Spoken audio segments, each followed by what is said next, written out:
Life moves fast here in our communities of Sauk City and Prairie du Sac, and so does change. Familiar buildings are torn down and new ones go up. It's out with the old and in with the new. Have you ever heard your grandparents talk about their favorite restaurant in town, only to find the building doesn't exist anymore? Or the animal care store, which is now a new hotel? Those are not the only buildings to have vanished from our city. So with all this change, it can be hard to imagine what life was like for our ancestors. It's not easy, right? Well, you may be glad to know some buildings our ancestors built have survived to this day and can offer us unique opportunities to step back in time to revisit their way of life. But which buildings do you go to? There are hundreds of old buildings in our community. Well, there is something called the National Register of Historic Places. This is an official list of all the historic properties that are important in the telling of our American history and are worthy of preservation. If you have a building in your community on the register, it's a big deal. Think of these buildings as time guardians, waiting to share their stories of why our ancestors came, how they lived, and why they stayed. Our Sauk Prairie community is fortunate to have 9 nationally registered buildings. So let's pull out our town maps and embark on a journey back in time as we explore Sauk Prairie's historical landmarks.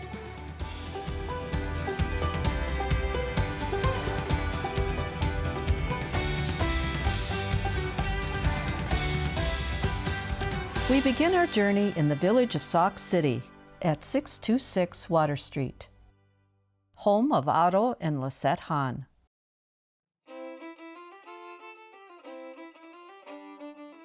Welcome to the Hahn House, a pioneer home officially listed on the National Register of Historic Places on January 4th, 2012. My name is Connie Conkle, and I am a member of the Friends of Sauk City History. The Friends are dedicated to preserving our past through the buildings that the pioneers built and are still standing in our neighborhoods today. This little brick house is a wonderful example, and I will be your guide to the past.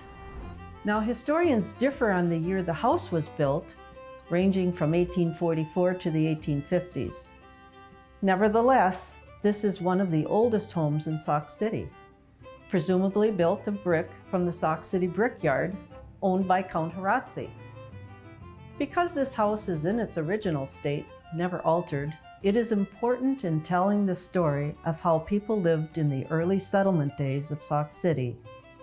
From 1844, there were several owners, until this house was sold to Otto and Lisette Hahn in 1866. Otto Hahn was born in 1829 in southern Germany, where he was trained in the craft of harness and saddle making.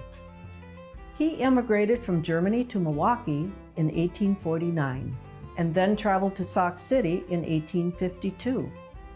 Since Sauk City was populated mostly by other German-speaking immigrants at this date, Hahn fit in nicely and was able to work his craft.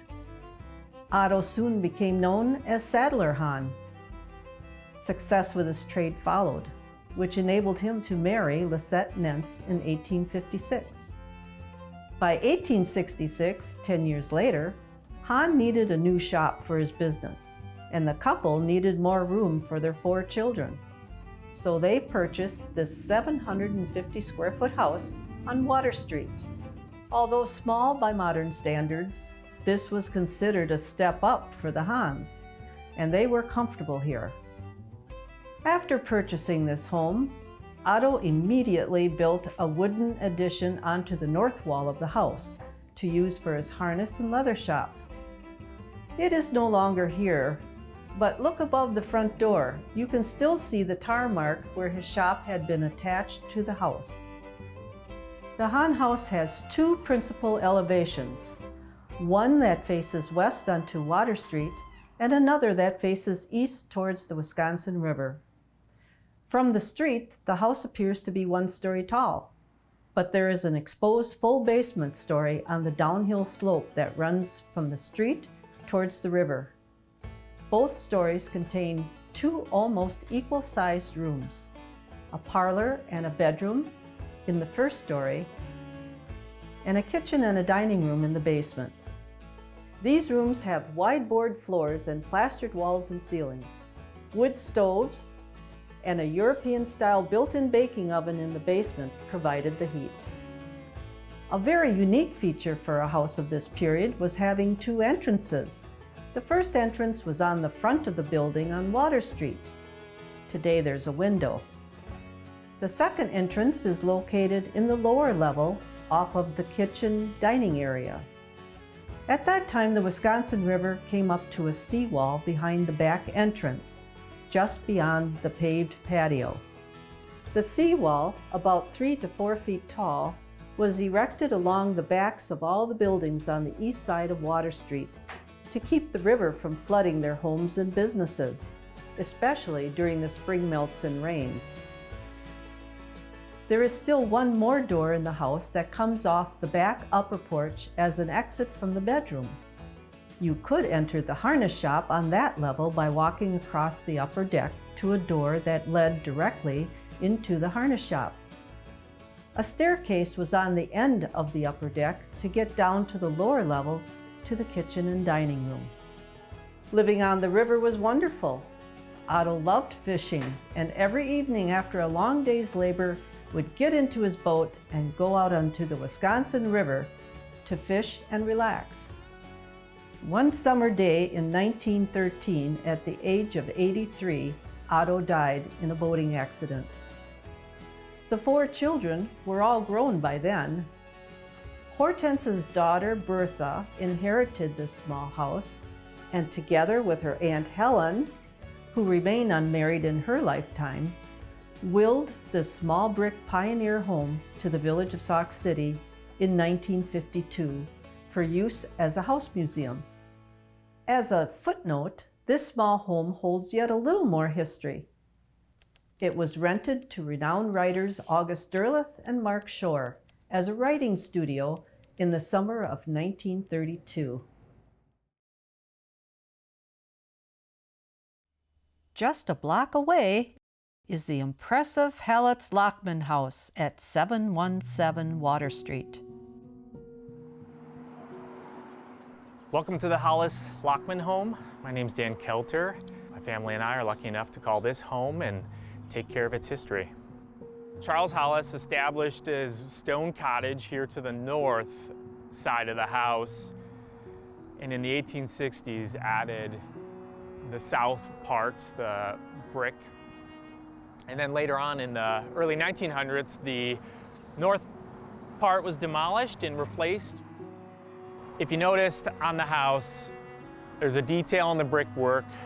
It's the roof line of the old cottage, and that portion of that house was patched with brick of a just slightly different style, and you can still see that detail today. And that's a fun little detail that might look like a mistake or patchwork to somebody else, but really tells you the history of the home. So Charles Halasz came to Sauk City with his cousin, Augustin Harazzi, and stayed here in town, established a lumber business. A lot of original details exist in the interior. In recent years, many enthusiastic, caretaking homeowners have really taken good care of the home and retained its character and continued to ensure that it'll last a long time in the community.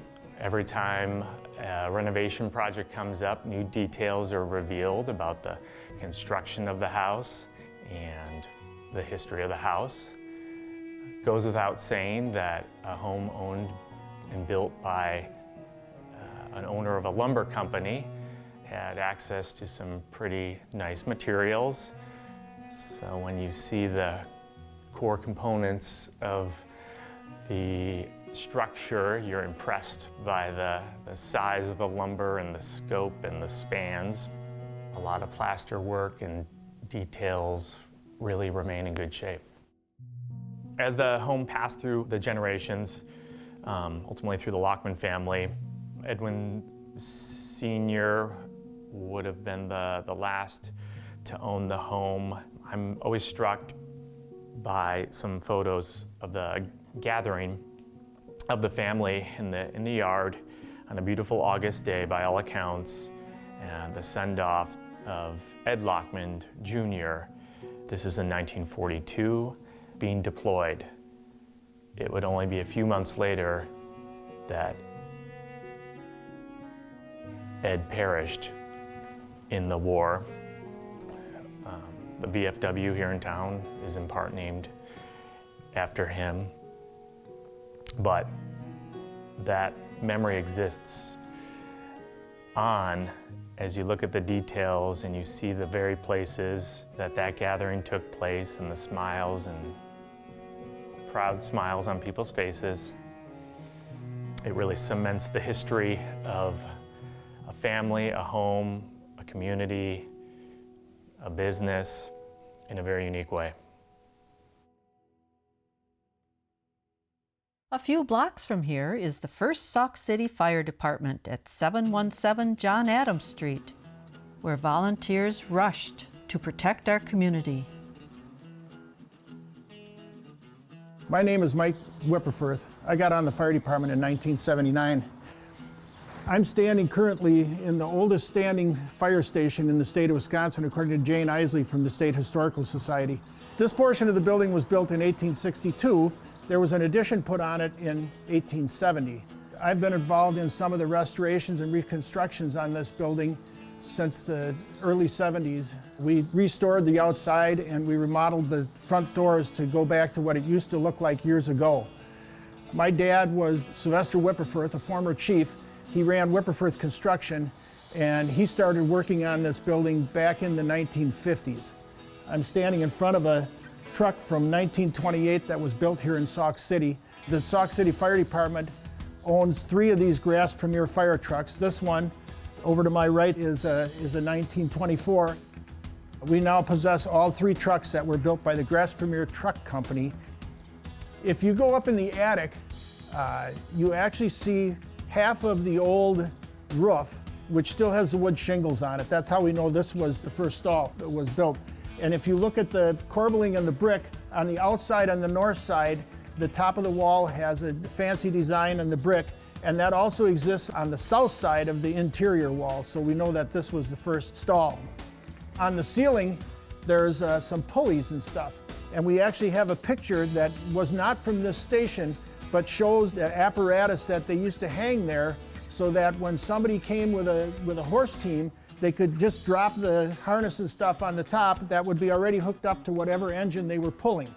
The deal in town was whoever showed up first with a horse team got paid to be on the fire call. So if the bell rang, we didn't have whistles back then, if the bell rang, you hustled over here because you were going to get paid for something while they were milling your corn or whatever. Also in this building, we have a Deco sign. Ted Deco was a former chief of this department. One of the early fires they had in town was when a large portion of the downtown burned. And it was at that time in 1854 that they got together and decided that they wanted to have a fire company. One of the early people involved in that, his name was J.J. Heller, and he actually built what is considered the first engine in Sauk City. It stands over at the Sauk City Fire Station now. It's a hand pump. And the idea behind that was you fought a fire with a bucket brigade, but when a building was burning, you couldn't get close enough to throw water on it because of the heat. So the hand pump would actually charge a hose, and you were able to shoot 75 feet or maybe that far with the water. So the bucket brigade still existed. It would go from either the river or for one of the horse troughs that were around town, and it would fill a tank on the hand pump, and then the hand pump would be run by 4 people, and that would project the water to the fire. It didn't eliminate the bucket brigade, but it made the fighting fires much more efficient. We got an engine from the city of Madison. We always referred to it as the Andrew Proudfit. That was a cart that 3 or 4 people stood on each side of it and pumped. And that gave them a lot more ability to pump water out of the river. It didn't work very well for pumping water out of the horse troughs because it pumped more water, and there wasn't enough water in the horse troughs to really be useful for that. I'm sure they still use those to fill the Heller engine. I don't know whatever happened to the Andrew Proudfit. It went back to Madison for them to use in some celebration, and I believe we never owned it. It was on loan to us, and I think we had it for 10 or 12 years. There's still a bell in the tower here. The original bell in the tower sits in front of the Sauk City Fire Station. The bell that's in the tower here was a backup bell that was used, and we've got it here and we can actually ring it at times. Just for when you have celebrations or something. This tower was built as a hose tower, so you could hang the hose there so it would drain out, and there's actually a little trough in the floor here that so the water would drain into a French drain there. The tower was also used during World War II to spot for enemy planes. We actually have some pictures of guys up there with binoculars to scout for enemy planes. I suppose there was a fear because we had the Badger Ordnance Plant just to the north of us, so we would have been a target if they could have got this far. But we must have been pretty good because there was never any bombing attacks on the Badger plant. Thank you, Mike, and to all our firefighters, past and present, who have been serving our community so heroically since 1854.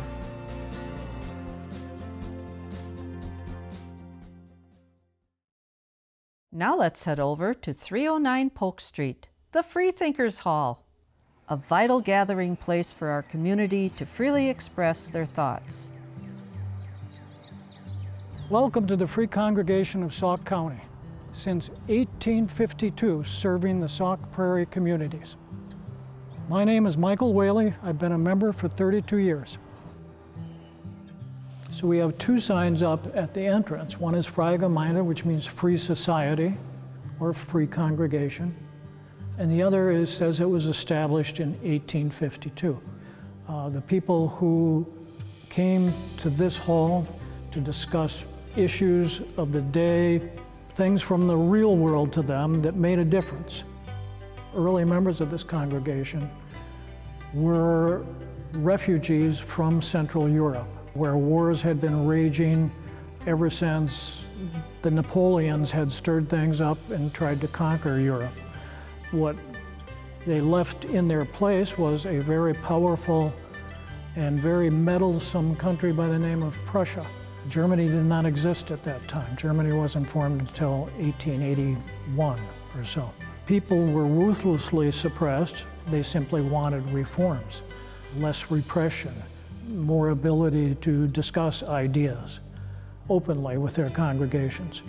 These people were pushed out or jailed or killed.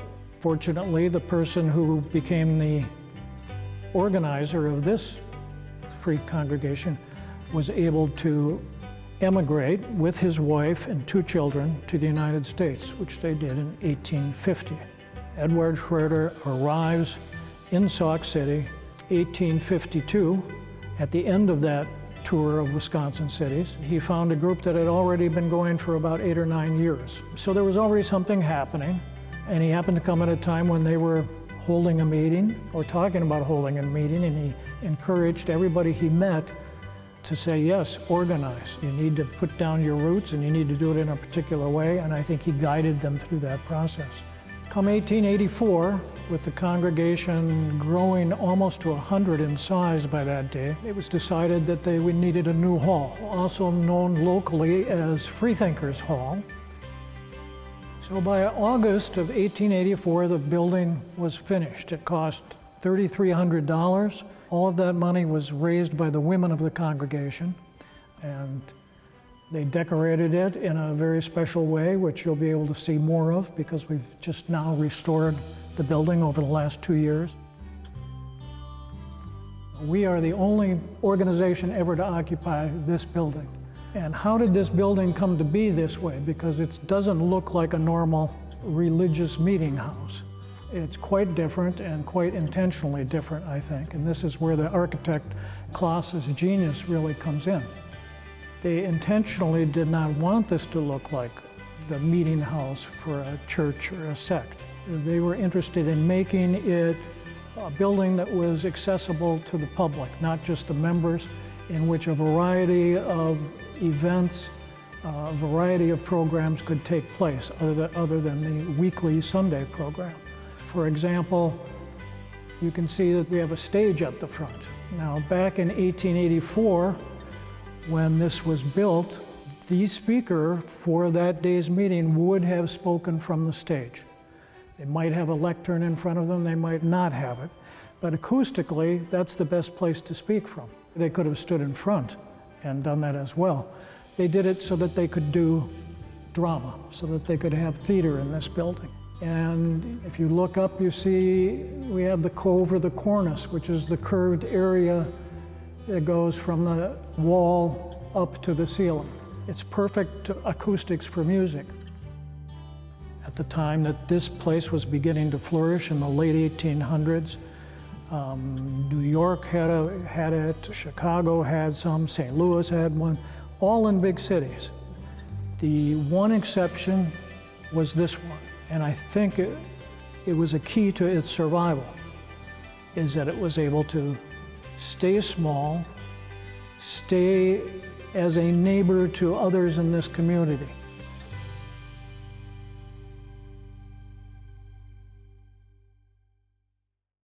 Downtown at 615 Phillips Boulevard stood the Spellman Granite Works.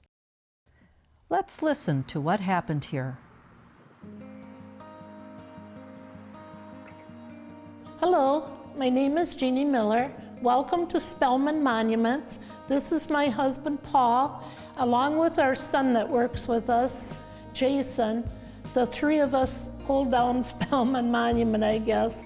My dad bought Spellman Monuments, who is Wendelin. His nickname was Schimmel. Canaan started the business by buying it from Bill Spellman, the last living Spellman brother. He bought it in 1954. I was only 8 years old, but I can remember growing up working in the old building, which was on 615 Phillips Boulevard in Sauk City, which is now the Sauk City Library, George Culver. My husband started here in 1966 and has been working ever since. Yes, I've been here for 56 years. I started in 1966, and at first I did some layout work, but mostly installation in the cemetery. Also cemetery lettering, putting the final dates on in the cemetery. Then Ray Ryder, who did the layout work, retired, and I moved into full-time in the layout department, and I've been there ever since. Spellman Monument and McFarland's are the two oldest businesses in town. In 2005, we moved into the new building here. We buy our granite all cut and polished, and then we do the lettering, the designs, and the installation in the cemetery. The gray like this comes from Alberton, Georgia. The one behind it comes from St. Cloud, Minnesota. This comes from China. That one comes from Pennsylvania. The blue one comes from Norway. There's granite from probably 15 different states in the United States. Some from Canada, some from India, Norway. When I started working here, there were probably 20 to 25 granites available. Now there's probably 100 or 125 maybe, because of all the imported stuff. The railroad used to run right past Spellman's, and they had a spur that come into the building through the big doors there, and they could run a train car in there, and it was tall enough where the overhead crane could lift the granite off of the rail cars, and then they would cut it and polish it and do whatever they needed to do with it. So that was all gone before I came along, but I remember it. the showroom was the part to the south towards the highway. And at first your dad had an office up front. And then he did some remodeling and they moved the office further back and took out the walls in there. So it was all one big showroom. That showroom was brought from downtown in Sauk City, pulling it down the street. And that building, would you say how long was that building? Approximately 80 feet, I think. Pretty long. And I remember when it got down to the new Spellman brothers down on Phillips Boulevard, that there are Yeah, there are rods. rods across the building all the way down to hold that building together, because you know that was not a strong big building back then. But they tied it together to hold it together.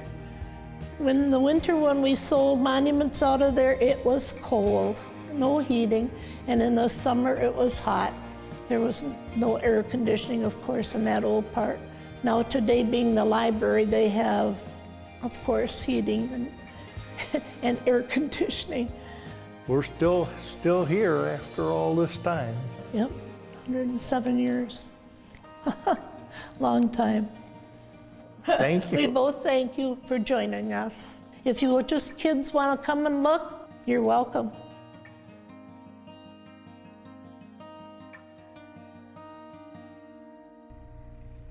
On the outskirts of Sauk City on Looters Road is the home of the famous author August Derleth.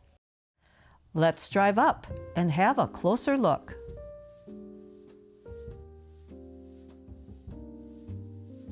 We welcome you to the place of Hawks, the home of Wisconsin writer August Derleth, one of America's most prolific and renowned writers of prose, poetry, mystery novels, and fiction, with a bit of macabre thrown in, I should add, and writing of his beloved Sauk Prairie, known as the Sauk Prairie Saga. My name is David Schweitzer. I've portrayed August Derleth since about 1999. August Derleth was born in 1909, lived at 406 Jackson Street. He was educated here in Sauk City, went to the grade school and the high school. He actually went to a parochial grade school, St. Aloysius, here in town. He did some traveling, but most of his traveling he often referred to as in this one spot. He wanted to know this immediate area in as much detail as he can. I love when he used that phrase, traveling widely, in the microcosmos of Sauk Prairie. He was married, but he married late in his life, had 2 children, Walden and April. Writings are well over 150, all different genres, mainly the Sauk Prairie Saga, books about this immediate area, the saga of the town, the community, the village which he grew up in. There was also Wisconsin Saga, some slightly romanticized historical fiction about the state of Wisconsin. There was also Hahn House, some of you may know. Early in Derleth's life, he was influenced by H.P. Lovecraft.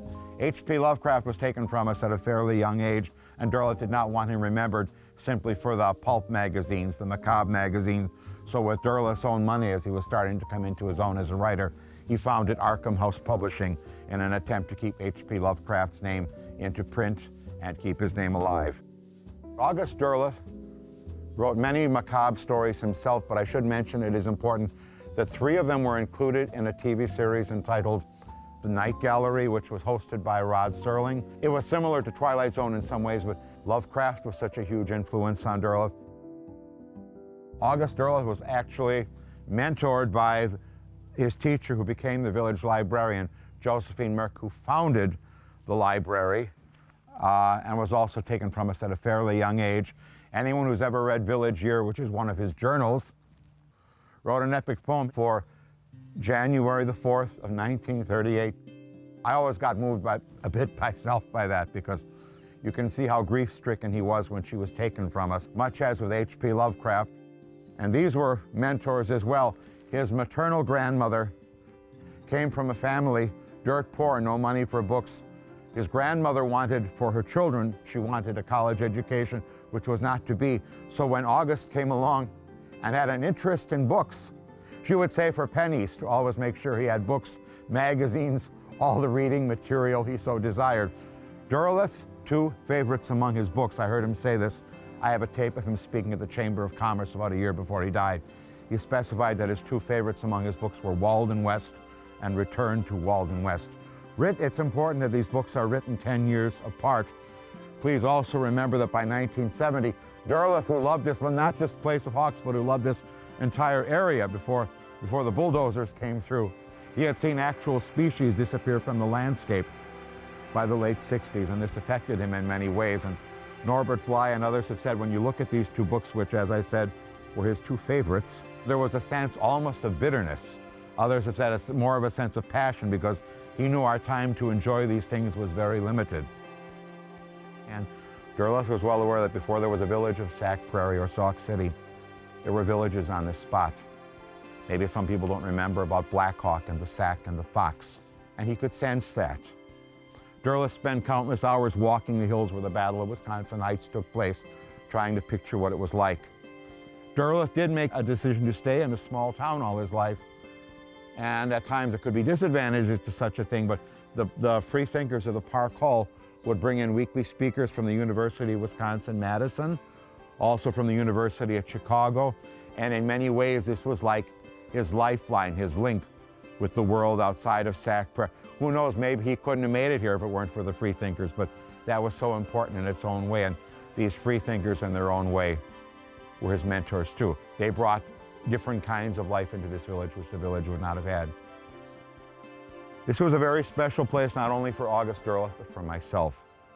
It is a special place, so thank you for joining us here and allowing me to share this with you. We are now on our way to the village of Prairie du Sac. At 565 Water Street stands the Tripp Memorial Library. Let's go inside. Welcome to the Tripp Memorial Hall. My name is John Hart. I'm a resident of Sauk Prairie area. I grew up here in Sauk Prairie. I'm on the board of directors to the Historical Society, about 4 or 5 years now. We're happy to have you here. It was originally the Tripp Memorial Library and Hall. This floor that we're in now was the original library. When I was a child, we'd come here to pick up our books. And Miss Alice Groff was a long-time librarian who many people in the community will remember her well, fondly. The floor directly above us was always the municipal hall. They could do their municipal voting there. The town clerk had an office there. So this was built from money that was donated by J. Stevens Tripp. J. Stevens Tripp, as he was known throughout his life, Jedediah Stevens Tripp. In 1828, he was born in Duanesburg, New York. He grew up on a farm. There was about 6, 7, 8 kids on the farm. They had difficulty getting education. Remember back in those days, there wasn't much free public education. You had to purchase anything past 8th grade.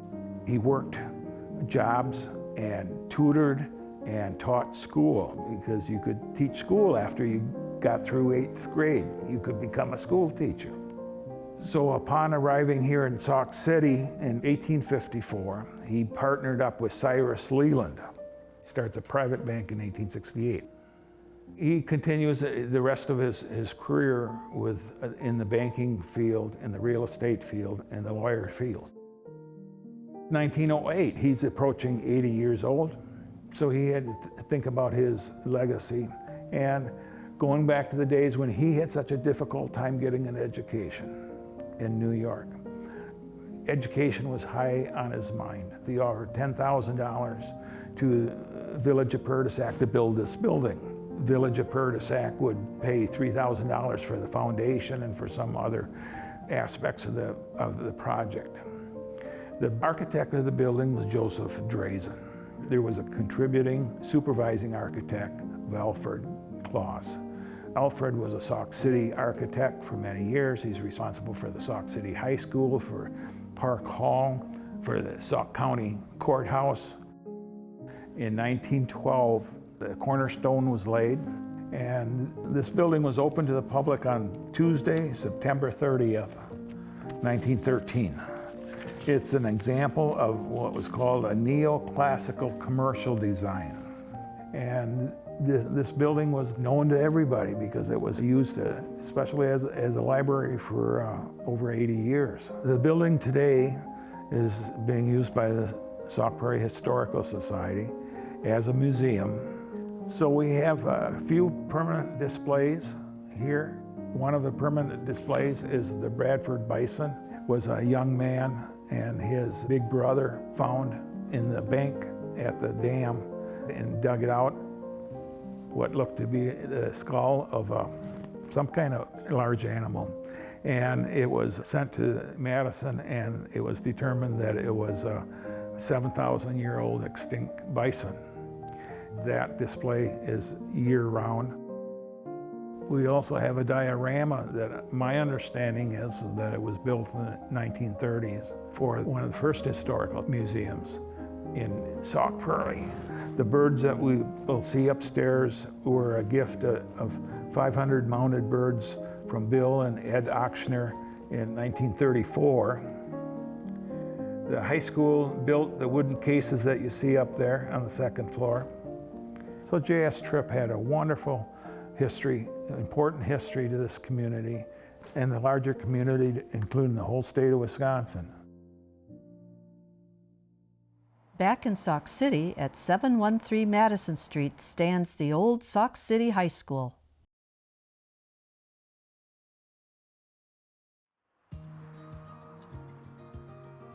Hi, I'm Paul Walter, the Executive Director of the Sauk County Historical Society, and it's my pleasure today to be here in Sauk City to talk about this building behind me, the 1916 Sauk City High School, and its architect, Alfred Kloss. I'm a big fan of Alfred Kloss, and I don't think he gets enough press, so we want to kind of cure that today, talking about him, this building, and some of his other works. So Alfred Kloss was actually a local boy born here in Sauk City in December of 1859 to immigrant parents Adam and Magdalena Kloss. His father was something of a builder. He'd worked on some projects in Milwaukee, and then they came here to the wilds of Sauk County very early on. And this is where Alfred Kloss grew up. He had an early interest in architecture and draftsmanship. He got some apprenticeships and here in the state and also out in California before coming back to Wisconsin about 1881. And some of his earliest works and latest works are here in Sauk City. One of the earliest is the 1884 Park Hall, the Freethinkers building, not too far from where we're standing today. And that's a great early example of his work, kind of in the Queen Anne style. And also at that time, he also designed a modest retirement home for Henry and Judith Ochsner that we all know in Ochsner Park today up in Baraboo. And those buildings were built literally the same year, 1884.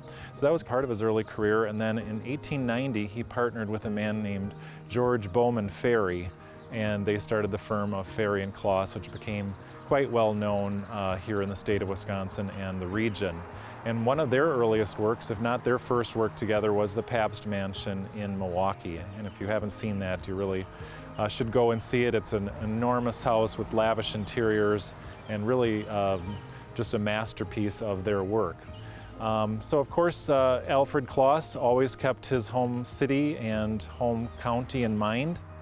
Eventually, Ferry and Kloss designed several houses that we know of here in Sauk County, including one for Charles Ringling, also an earlier one for August Reinking, just behind the Ringling home in Baraboo, and several others. And they also got the commission to design the Sauk County Courthouse in 1905, so that is their work as well. Ferry and Kloss dissolved in 1912. And just a few years later, Alfred Kloss was called upon again to design something for his hometown, and that is the high school behind me, the Sauk City High School, designed and built in 1916. And it's an interesting building. It is Spanish mission style, so we have some elements of that with the two towers on either end and the arched parapet roofs on those, and then the arched windows and the balconies over the entrance doors. So a lovely building in an excellent state of preservation. It was added to the National Register in 1989. Some other buildings that Ferry and Kloss designed include the 1895 Milwaukee Public Library, a tour de force, also the 1900 State Historical Society headquarter building in Madison. And closer to home, they designed the Van Orden Mansion in Baraboo for banker Jacob Van Orden and his wife Martha. That is now the Sauk County Historical Museum, open to the public. The Sauk City High School that Klaus designed for the village here was completely up to date for its time. It had 8 classrooms and 4 other special purpose areas, so they could teach everything from home economics to woodworking and things like that. The building was actually so advanced for the time it had a projection room, a projection booth, so they could show motion pictures to the students here, and that was a big thing at the time. Of course, motion pictures just becoming available, and documentaries, early documentaries and things could be shown here to the students, so it was completely up to date. Class sizes here were around 25 to 30 students per class, so around total enrollments of 100 to 120. The local rural children had the choice of which high school they could go to, Prairie du Sac or Sauk City, so there was some competition to get students to your high school. They apparently did not allow school dances and other forms of entertainment up in Prairie du Sac, which was more Methodist, but of course the Germans down here, the German sentiment allowed a lot of that, so there was more activity here at the school. The Sauk City High School served the community until 1964, when the 2 high schools in Prairie du Sac and Sauk City were combined and the new high school was built.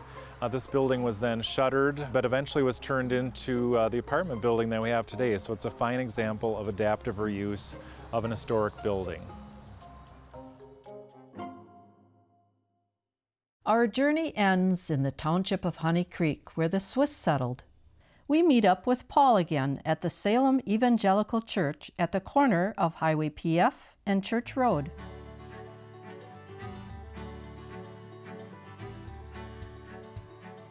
Hi, we're here at the Raggeds Church about 6 miles west of Prairie du Sac and Sauk City, in the middle of this Honey Creek Swiss Rural Historic District. This is a unique 12 square mile area that was listed on the National Register for its importance to the Swiss immigrants that settled here and flourished. And the church behind me was really the nucleus or epicenter of all of that activity. It was built in 1875 by 2 Swiss and 1 German masons.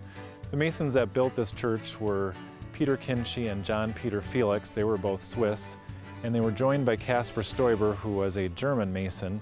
And the 3 of them really developed this style that we know as block and stack today, and we'll talk about that in a second. But this church is one of the largest buildings done in that form of masonry decoration. And there's houses all through the Honey Creek Swiss Rural Historic District, as well as in Sauk City, Prairie du Sac, even into Dane County, that you will recognize once you learn what block and stack is. The block and stack buildings, once you learn to recognize them, are all of this color. This is a special limestone named dolomite that was quarried locally.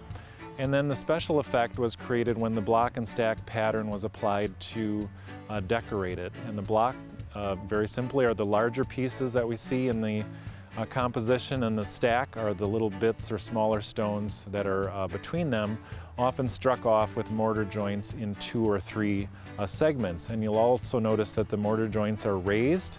That's a special tooling technique to kind of square up the cuts on the stone and bring everything a unified appearance. This was a simpler and less expensive form of masonry than ashlar or tight-fitting regular stone blocks, but it was also more expensive than just doing a plain rubble wall. And on some of the block and stack buildings, if you go around the back or around the side, you'll see that they didn't spend the time or energy to create the block and stack pattern on less important facades. The Swiss colony here in the center of Sauk County was started by Bartholomew and Agnes Raggets when they came and settled in this area in 1842. They were from the canton of Graubünden in Switzerland, and they wrote back to family members and friends encouraging them to come and settle here, and they did. Over a period of about the next 25 years, a total of 22 Swiss families came and settled here in this area and formed a community. Bartholomew Raggets donated the land here for a church for the community in 1844, and at that time a log church existed on this site, and that was later replaced by the much larger and handsome building that we see behind me. The Swiss block and stack homes tend to be a simple form, a gabled L with a front-facing gable and a wing or an L that's attached. But there are block and stack buildings like this church and other homes in different styles. And those include the Waterbury homesteads on Old Bluff Trail today. The homes of Alonzo and Solomon Waterbury show Yankee influences, so we have one of them being Greek Revival and the other one Italianate style.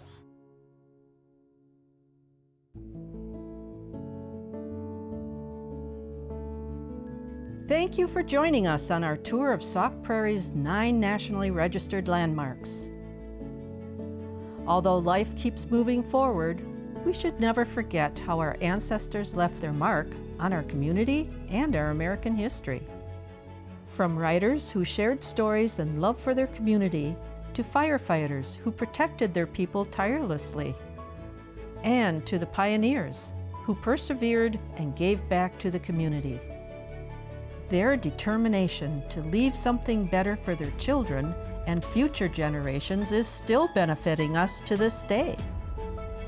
And now, it's up to you, the future generation, to remember their stories and what they did here. You and your family can visit these guardians of our history and walk in the same footsteps as the people who lived here. Perhaps they will inspire you to think about, what footprint will you leave upon our community? You too can make history and positive change upon Sauk Prairie.